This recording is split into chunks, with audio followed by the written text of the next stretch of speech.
I'm joined now by Dominic Selwood, General Counsel and Partner at Arabesque Asset Management. Arabesque Asset Management have won the Best New Islamic Asset Manager Award, and they're based here in the UK.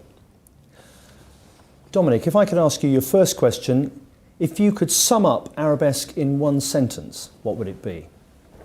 Arabesque is a quantitative approach to sustainable investing. And by that I mean that we take non-financial information and we use that to make better informed decisions.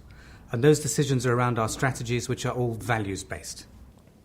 And could you explain clearly to those who don't know, what is values-based investing?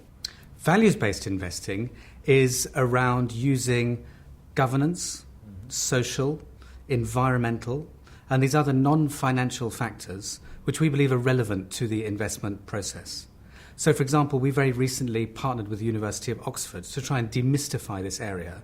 And we published a report called From the Stockholder to the Stakeholder, which demonstrates that there's actually huge value in looking at these other criteria.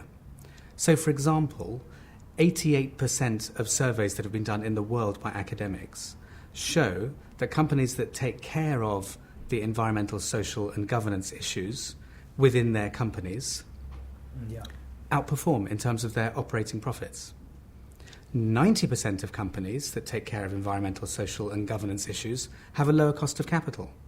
So these are real financial metrics that we believe have a very important role in the investment process. Could you explain what you believe that ESG goes on to offer?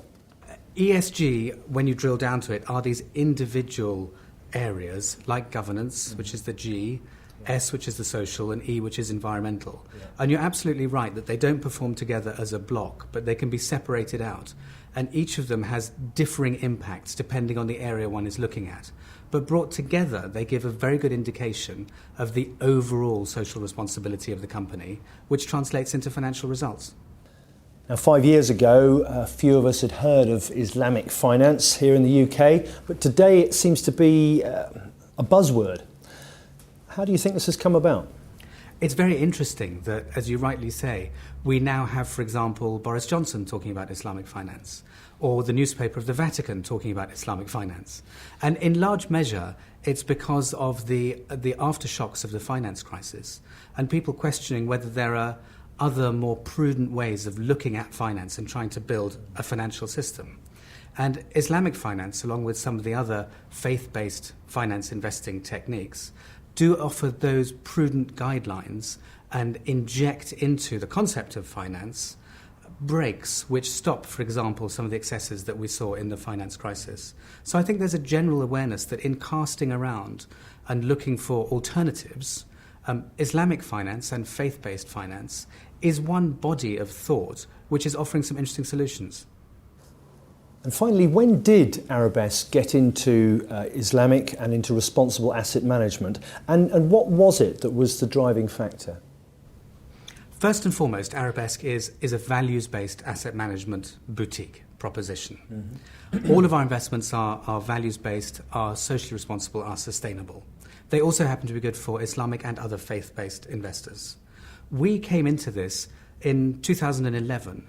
The core team came from many leading investment banks and asset managers and came together really with a desire to see if we could create a proposition that was truly global, that was scalable, that could bring these values to a wider audience. Well, Dominic, congratulations to Arabesque Asset Management for winning their award today, and thank you very much indeed for taking the time to speak to us. That's very kind, thank you. There you go.